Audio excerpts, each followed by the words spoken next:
Hashtag My Hugot Essay, hashtag A Wowowin Hero is Born, hashtag A Tribute of Thanks and Gratitude to our Filipino brother, Kuya Will, in my hashtag Elko Star Maker YouTube channel. Once again, a catastrophic super typhoon named Odette has struck our country, causing tremendous damage to the environment and to properties such as trees, houses, facilities, establishments, etc. It has also suddenly destroyed and displaced hundreds of lives. Affecting the landscape of 6 regions, it swept down, ripped, ravaged, shattered, crushed, smashed, crumbled, and devastated thousands of households, especially those located in the coastal areas. It suddenly brought an unimaginable type of life to those largely affected, bringing immense stress, anxiety, grief, and sorrow in an ocean of anguish to the very verge of despair. Big thanks to the quick actions exerted by the government, it has brought instant relief and ameliorated the enormous plights of those afflicted. More so, thanks much also to all those, in one form or the other, provided their significant contributions financially, morally, or in kind. The different countries from the international community, philanthropies, from the socio-civic sectors, civil society organizations, media organizations, non-government organizations, academe, charitable organizations, politicians, investors, businessmen, showbiz personalities, concerned citizens, caring netizens, etc.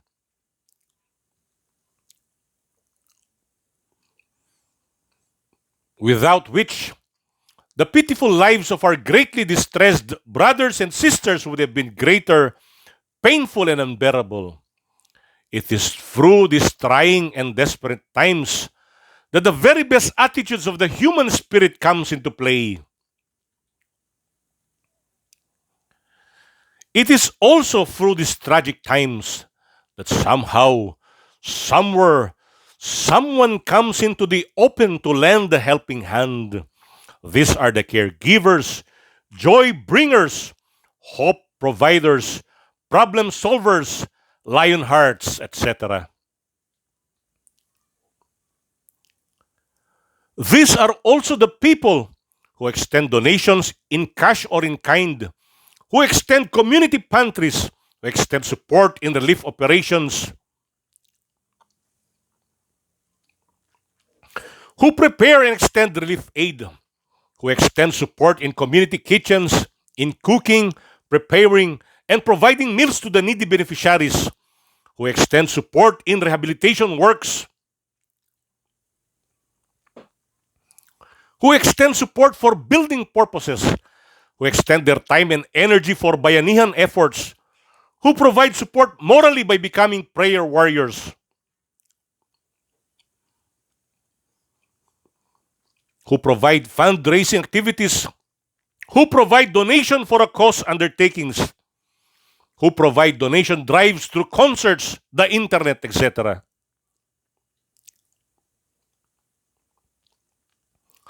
Sad to note, on the other side of the coin, there are some people who does not get affected with the calamities, tragedies, and plights that has troubled their fellow men.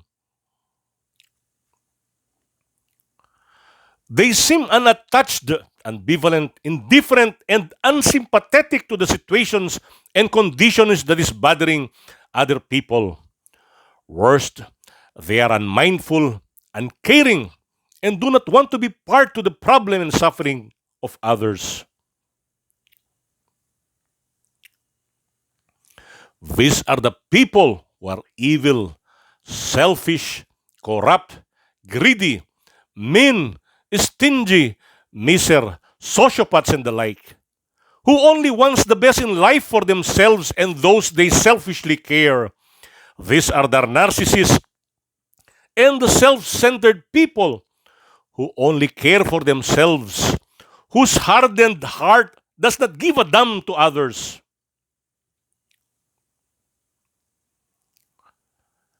Happy to note, there are those whose heart is gold, whose mind is caring, whose spirit is benevolent, whose attitude is inspiring, whose intentions are pure, whose purposes are to empower, whose energies are to share, and whose efforts are geared towards providing and extending support to those who are in need.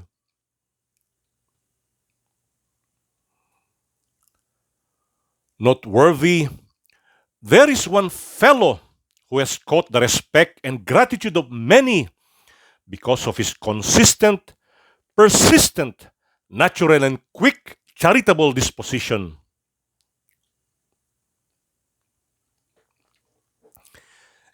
An amiable man who has proven worth dignity and value upon himself, honor, glory, and pride upon his family, and love, service, and dedication upon his fellow men, especially in times of crisis and disasters.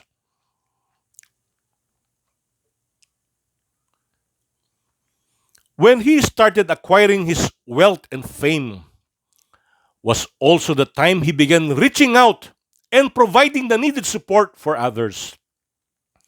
When others would just sit, relax, and enjoy their comfortable lives, when tragedy strikes or when distress calls ring the bell, here is a jovial man who will instantly rise to the occasion to create a big change and make the big difference.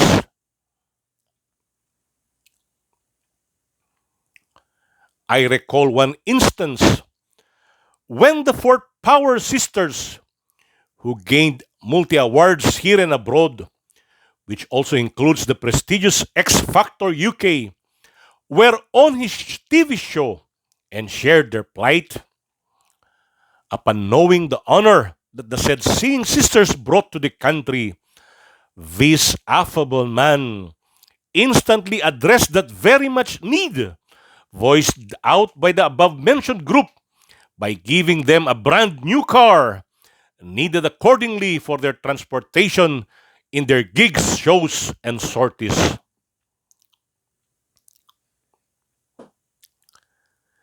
In countless instances, events, and occasions, this wonderful person has personally continued this crusade towards building goodwill, providing the needed help, empowering lives, and becoming a shining example of inspiration in the lives of many.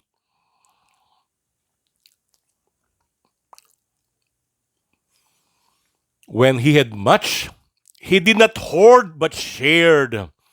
When he had plenty, he did not hide but extended. When he had the opportunity, he did not hesitate but provided. When he had the chance, he did not relax but delivered. In the field of show business, he became a master of his craft. In the field of heartfelt service and philanthropy, the famous TV show host became a selfless master for others.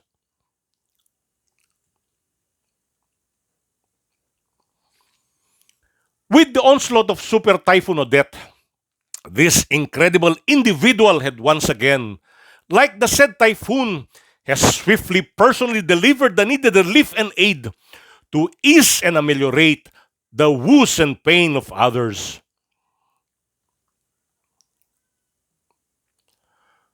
Truly, we can only fervently wish, hope, and pray that others like him, who have reached the highest pinnacle of success, will soon find in their hearts to reach out and provide support for the sake of others. Not to forsaken others when they are already made, not to take people for granted when they are already abundant, not to be complacent and inactive for the well-being of others when they are fully equipped with plentiful resources to do so. Truly, our hearts are filled with thanks and gratitude to all those concerned Filipinos and concerned non-Filipinos who are automatically pouring out their heartfelt sympathy, earnest commitment, and untiring efforts every time disaster strikes or an urgent need arises. Again and always, my deepest appreciation for all the good things that you have done for our country and fellow men.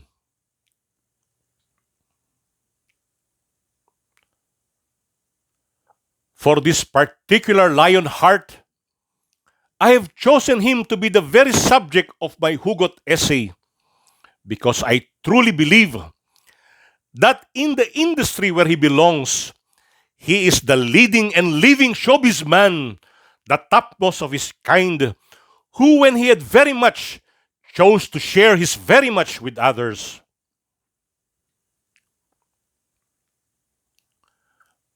Noteworthy, likened to our chosen showbiz hero, when FPJ was still alive, he was truly the king when it comes to helping, sharing, providing, when philanthropy is at work and when it is very much needed.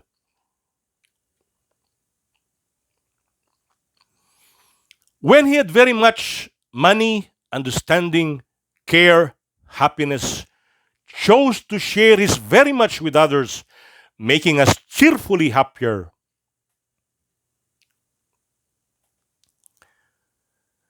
In the course of this ongoing pandemic, in the uncertainty of our times, in the challenges hurled by climate change, and in the onset of sudden calamities, we need a true brother, confidant, advocate, supporter, or heroes in our midst to assist, guide, empower, and inspire us to be the very best that we could be. A true, exact, and noble hero who could be regarded as a Wowowin hero.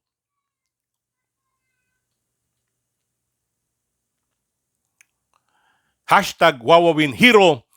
W for winnable, O for outstanding, W for wonderful, O for outspoken, W for working, I for incredible, N for noble hero. In the Philippines, a Wowowin hero has been born, and his name is Willie Revillame.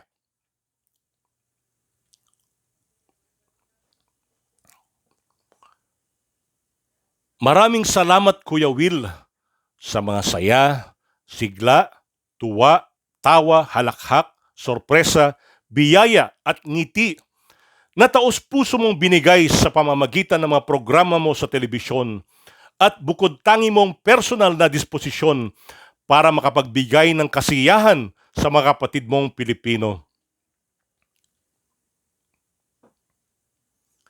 Higit sa lahat, maraming salamat, Kuya Will, sa tagos-puso mong pagtulong sa kapwa, hindi lamang sa pamamagitan ng mga programa mo sa telebisyon, kundi dahil sa pagiging bukod tangi mong kapusong totoo. Na ginagamit ang sariling impok, yaman, isip at puso para pagyamanin ng iba, para iangat ang buhay at kabuhayan ng iba, para pagtibayin ang buhay ng kapwa, at higit sa lahat sa pagiging mabuting halimbawa mo na isang tunay na Pilipinong tumutulong para sa kapakanan ng kapwa Pilipino at ng ating bansang Pilipinas.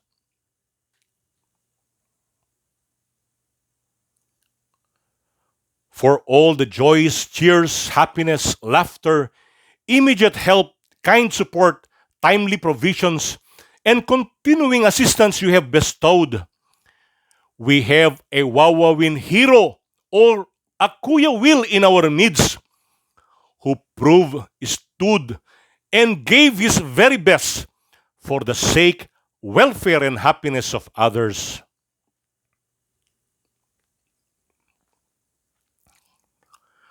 For a down-to-earth, charitable man who had given much of himself for others, my highest salutation as I raise to you my cheers with a tribute of thanks and gratitude for all that you've given, shared, provided, and done for your country and people.